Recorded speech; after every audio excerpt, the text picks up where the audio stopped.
Hello friends, unique recipe with Roksona চ্যানেলে তোমাদেরকে অনেক অনেক স্বাগত। আজ আমি রান্না করছি নদীর মাছ দিয়ে বেগুনের কারি। বাঙালির মনে প্রাণে মাছ যে একটা আলাদাই স্থান, সে আর বলার অপেক্ষা রাখে না। আলু বেগুন দিয়ে নদীর এই মাছও কিন্তু কম সুস্বাদু নয়। একবার এই পদটি খেলে মুখে লেগে থাকবে। তাহলে জেনে নিন আলু বেগুন দিয়ে মাছের এই রেসিপিটি। ভিডিওটা তোমরা কেউ স্কিপ করবে না, ভিডিওটি না টেনে তোমরা প্রথম থেকে শেষ অবধি দেখবে। আশা করছি আমার এই ভিডিওটি তোমাদের ভালো লাগবে। আর ভালো লাগলে লাইক, শেয়ার এবং সাবস্ক্রাইব করে দিন। পাশে থাকা বেল আইকনটি অবশ্যই করে প্রেস করে দিও। চলো তাহলে দেরি না করে চট করে একবার এই রেসিপিটি দেখে নেওয়া যাক।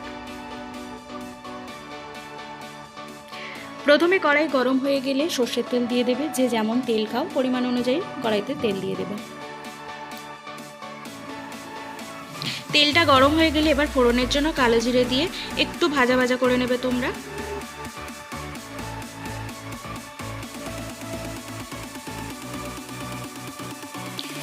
এবার ওই তেলে পেঁয়াজ কুচি এবং লঙ্কা কুচি দিয়ে ভালোভাবে নাড়াচাড়া করে একটু ভাজা ভাজা করে নাও।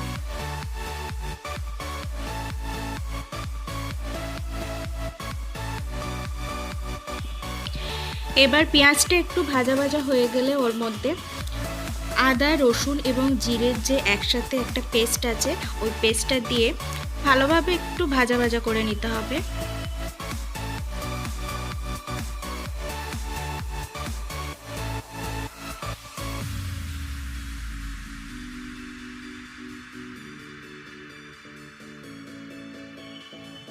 মশলাটা যখন একটু ভাজা ভাজা হয়ে আসবে তখন ওর মধ্যে সামান্য পরিমাণে জল দিয়ে দাও।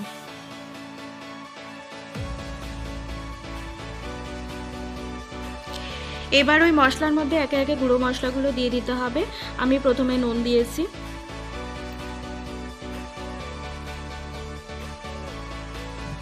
তারপরে তোমরা পরিমাণ মতো হলুদ গুঁড়ো দিয়ে দাও।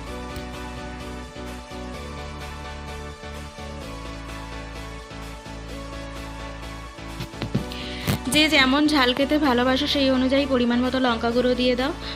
দিয়ে মশলাটা ভালোভাবে নাড়াচাড়া করে কষিয়ে নাও।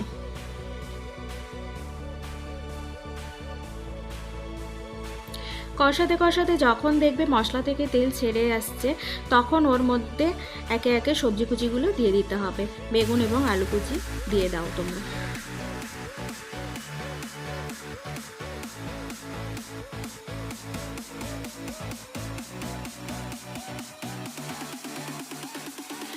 সব সবজি দেয়া হয়ে গেলে এবার ভালোভাবে মিশিয়ে নিতে হবে।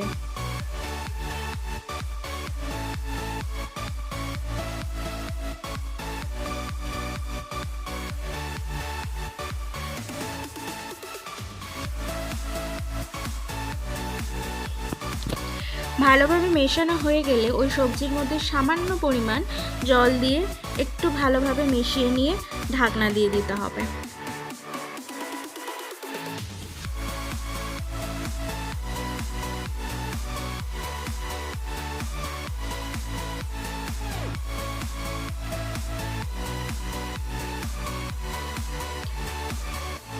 এরপর ঢাকনা খুলে তোমরা আলু এবং বেগুন কুচিটা ভালোভাবে কষাতে থাকো।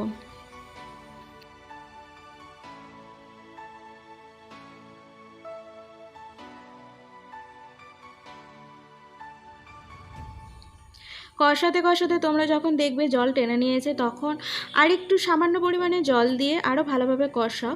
ভালোভাবে কষালে কি হয়, তরকারি যত কষাবে তত তরকারির স্বাদ আর কি দ্বিগুণ বেড়ে যায়।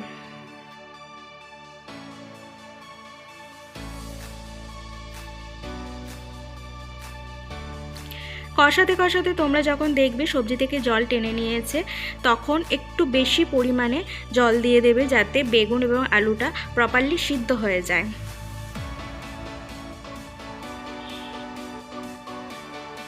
পরিমাণ মতো জল দেওয়া হয়ে গেলে একটু ভালোভাবে তোমরা নাড়াচাড়া করে নাও। নাড়াচাড়া করা হয়ে গেলে ঢাকনা দিয়ে দাও ভালোভাবে সিদ্ধ হওয়ার জন্য।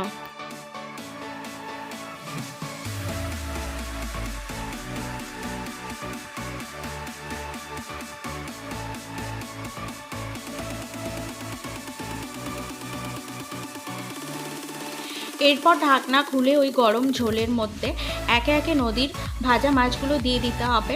আমি এখানে মাছগুলো আগে থেকে ভেজে রেখেছিলাম। তোমরা নদীর যে কোনো মাছ দিয়ে এই রেসিপিটা ট্রাই করতে পারো, খুবই সুস্বাদু খেতে হবে।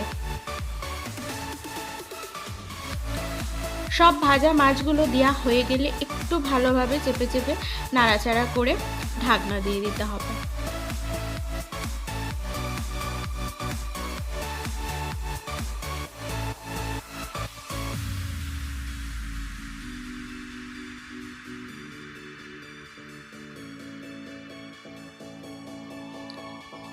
এরপর ঢাকনা খুলে ভালোভাবে নাড়াচাড়া করে ওই গরম ঝোলের মধ্যে জিরে বাটা দিয়ে দিতে হবে।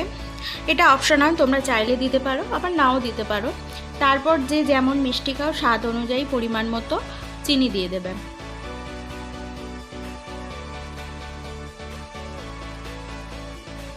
দিয়ে একটু ভালোভাবে নাড়াচাড়া করে নাও যাতে জিরে বাটাটা এবং চিনিটা ভালোভাবে মিশে যায়।